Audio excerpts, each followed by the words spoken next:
तो आइए सुनते हैं मुंशी प्रेमचंद की कहानियों का संग्रह मानसरोवर भाग 1 की और एक कहानी। यह कहानी 2 भागों में अलग अलग कहानियों से लिखा गया है।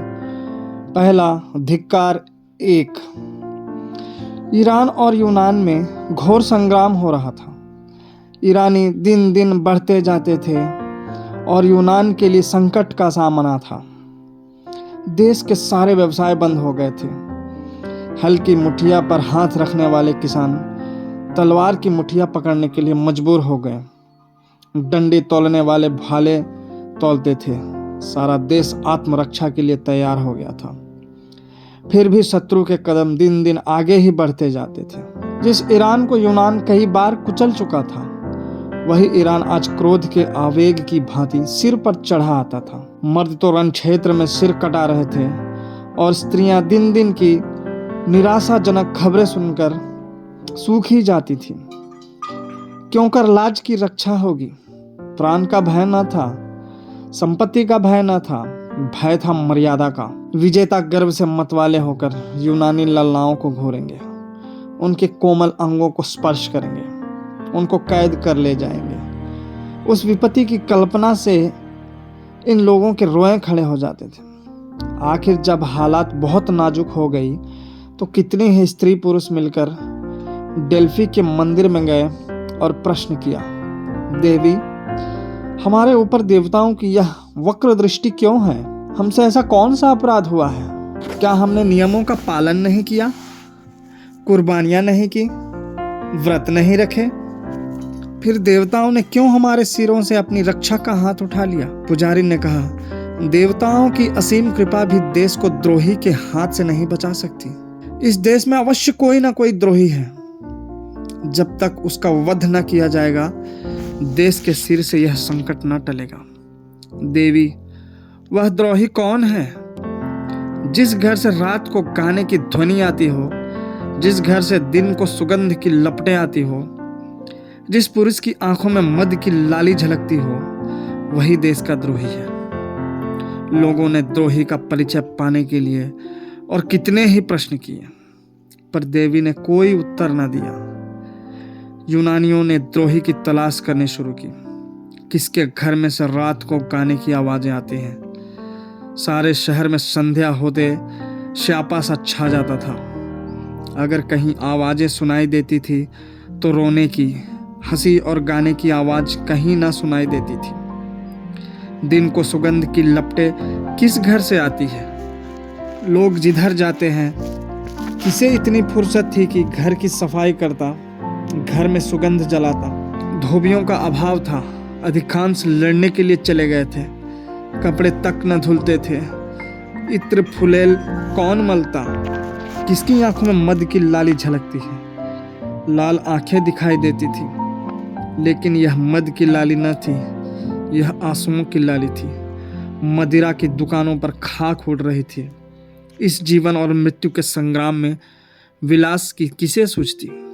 लोगों ने सारा शहर छान मारा, लेकिन एक भी आंख ऐसी नजर न आई जो मद से लाल हो। कई दिन गुजर गए। शहर में पल पल पर रण क्षेत्र से भयानक खबरें आती थी और लोगों के प्राण सूख जाते थे। आधी रात का समय था। शहर में अंधकार छाया हुआ था, मानो शमशान हो। किसी की सूरत न दिखाई देती थी। जिन नाट्यशालाओं में तिल रखने की जगह न मिलती थी, वहां सियार बोल रहे थे। जिन बाजारों में मनचले जवान अस्त्र शस्त्र सजाए ऐंठते फिरते थे, वहां उल्लू बोल रहे थे। मंदिरों में न गाना होता था न बजाना। प्रासादों में अंधकार छाया हुआ था। एक बूढ़ा यूनानी, जिसका इकलौता लड़का लड़ाई के मैदान में था, घर से निकला और न जाने किन विचारों की तरंग में देवी की मंदिर की ओर चला। रास्ते में कहीं प्रकाश न था। कदम कदम पर ठोकरें खाता था, पर आगे बढ़ता चला जाता। उसने निश्चय कर लिया कि या तो आज देवी से विजय का वरदान लूंगा या उनके चरणों पर अपने को भेंट कर दूंगा। सहसा वह चौंक पड़ा। देवी का मंदिर आ गया था और उसके पीछे की ओर किसी घर से मधुर संगीत की ध्वनि आ रही थी। उसको आश्चर्य हुआ। इस निर्जन स्थान में कौन इस वक्त रंगरेलियां मना रहा है? उसके पैरों में पर लग गए। मंदिर के पिछवाड़े जा पहुंचा। उसी घर से जिसमें मंदिर की पुजारिन रहती थी, गाने की आवाजें आती थी। वृद्ध विस्मित होकर खिड़की के सामने खड़ा हो गया। चिराग तले अंधेरा, देवी की मंदिर के पिछवाड़े अंधेर। बूढ़े ने द्वार झांका। एक सजे हुए कमरे में मोमबत्तियां झाड़ों में जल रही थी। साफ सुथरा फर्श बिछा था और एक आदमी मेज पर बैठा हुआ गा रहा था। मेज पर शराब की बोतल और प्यालियां रखी हुई थी। दो गुलाम मेज के सामने हाथ में भोजन के थाल खड़े थे, जिसमें से मनोहर सुगंध की लपटें आ रही थी। बूढ़े यूनानी ने चिल्लाकर कहा, यही देशद्रोही है, यही देशद्रोही है। मंदिर की दीवारों ने दोहराया, द्रोही है।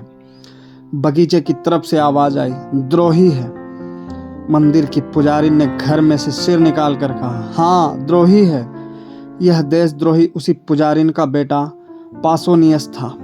देश में रक्षा के जो उपाय सोचे जाते, शत्रुओं का दमन करने के लिए जो निश्चय किए जाते, उनकी सूचना यह ईरानियों को दे दिया करता था। सेनाओं की प्रत्येक गति की खबर ईरानियों को मिल जाती थी और उन प्रयत्नों को विफल बनाने के लिए वे पहले से तैयार हो जाते थे।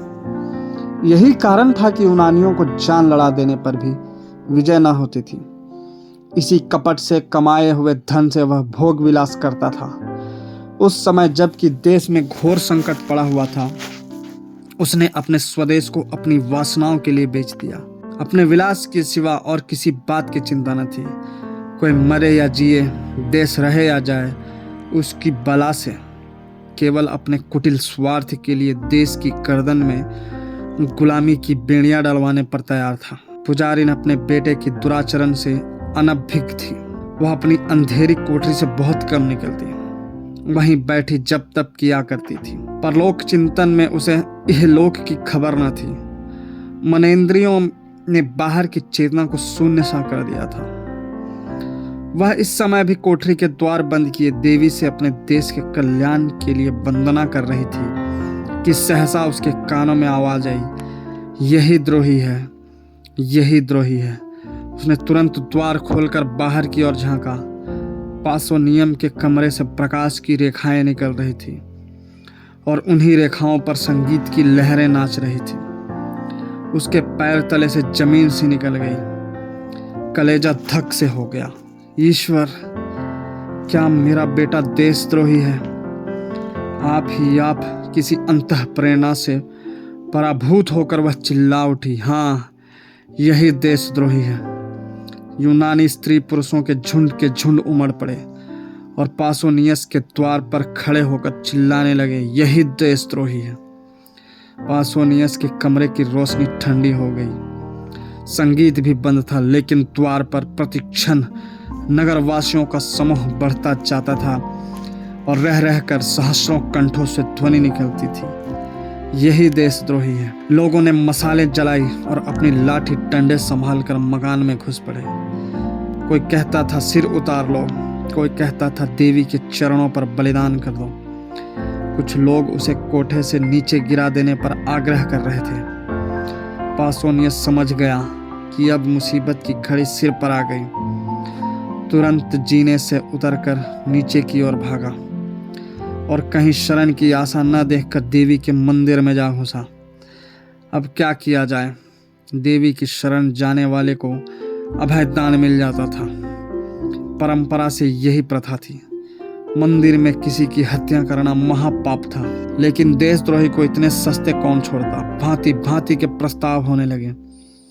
सुअर का हाथ पकड़कर बाहर खींच लो, ऐसे देशद्रोही का वध करने के लिए देवी हमें क्षमा कर देंगी। देवी, आप उसे क्यों नहीं निगल जाती? पत्थरों से मारो, पत्थरों से, आप निकल कर भागेगा। निकलता क्यों नहीं रे कायर? वहां क्या मुंह में कालिख लगाकर बैठा हुआ है? रात भर यही शोर मचा रहा और पासोनियस न निकला। आखिर यह निश्चय हुआ कि मंदिर की छत खोदकर फेंक दिए जाए और पासोनियस दोपहर की धूप और रात की कड़ाके की सर्दी में आप ही आप अकड़ जाए। बस फिर क्या था? आन की आन में लोगों ने मंदिर की छत और कलश ढा दिए। अभागा पासोनियस दिन भर तेज धूप में खड़ा रहा। उसे जोर की प्यास लगी, लेकिन पानी कहाँ। भूख लगी, पर खाना कहाँ। सारी जमीन तवे की भांति जलने लगी, लेकिन छाह कहाँ। इतना कष्ट उसे जीवन भर में न हुआ था। मछली की भांति तड़पता था और चिल्ला चिल्ला कर लोगों को पुकारता था, मगर वहां कोई उसकी पुकार सुनने वाला न था। बार बार कसमें खाता था कि अब फिर मुझसे ऐसा अपराध न होगा, लेकिन कोई उसके निकट न आता था। बार बार चाहता था कि दीवार से टकराकर प्राण दे दे, लेकिन यह आशा रोक देती थी कि शायद लोगों को मुझ पर दया आ जाए। वह पागलों की तरह जोर जोर से कहने लगा, मुझे मार डालो, मार डालो, एक क्षण में प्राण ले लो। इस भांति जला जला कर ना मारो। ओ हत्यारों, तुमको जरा भी दया नहीं। दिन बीता, रात भयंकर रात आई। ऊपर तरागन चमक रहे थे, मानो उसकी विपत्ति पर हंस रहे हो। ज्यों ज्यों रात बीतती थी, देवी विकराल रूप धारण करती जाती थी। कभी वह उसकी ओर मुंह खोलकर लपकती, कभी उसे जलती हुई आंखों से देखती।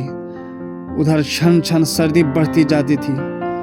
पासोनियस के हाथ पांव अकड़ने लगे, कलेजा कांपने लगा। घुटनों में सिर रखकर बैठ गया और अपनी किस्मत को रोने लगा। कुर्ते को खींचकर कभी पैरों को छिपाता, कभी हाथों को, यहाँ तक कि इस खींचातानी में कुर्ता भी फट गया। आधी रात जाते जाते बर्फ गिरने लगी। दोपहर को उसने सोचा गर्मी ही सबसे कष्टदायक है। ठंड के सामने उसे गर्मी की तकलीफ भूल गई। आखिर शरीर में गर्मी लाने के लिए एक हिम्मत सूझी। वह मंदिर में इधर उधर दौड़ने लगा, लेकिन विलासी जीव था, जरा देर में हाँफ कर गिर पड़ा। प्रातःकाल लोगों ने किवाड़ खोले तो पासोनियस को भूमि पर पड़े देखा। मालूम होता था उसका शरीर अकड़ गया है। बहुत चीखने चिल्लाने पर उसने आंखें खोली, पर जगह से हिल न सका। कितनी दयनीय दशा थी, किंतु किसी को उस पर दया न आई। यूनान में देशद्रोह सबसे बड़ा अपराध था और द्रोही के लिए क्षमा न थी, कहीं दया न थी। एक, अभी मरा है। दूसरा, द्रोहियों को मौत नहीं आती। तीसरा, पड़ा रहने तो मर जाएगा। चौथा, मक्र किए हुए है। पांचवा, अपने किए की सजा पा चुका है, अब छोड़ देना चाहिए। सहसा पासोनियस उठ बैठा और उद्दंड भाव से बोला, कौन कहता है कि इसे छोड़ देना चाहिए? नहीं, मुझे मत छोड़ना, वरना पछताओगे। मैं स्वार्थी हूँ, विषय भोगी हूँ। मुझ पर भूल कर भी विश्वास न करना। आह, मेरे कारण तुम लोगों को क्या क्या झेलना पड़ा। इसे सोचकर मेरा जी चाहता है कि मैं अपनी इंद्रियों को जलाकर भस्म कर दूं। मैं अगर 100 जन्म लेकर इस पाप का प्रायश्चित करूं तो भी मेरा उद्धार न होगा। तुम भूल कर भी मेरा विश्वास न करो। मुझे स्वयं अपने ऊपर विश्वास नहीं। विलास के प्रेमी सत्य का पालन नहीं कर सकते। मैं अब भी आपकी कुछ सेवा कर सकता हूँ।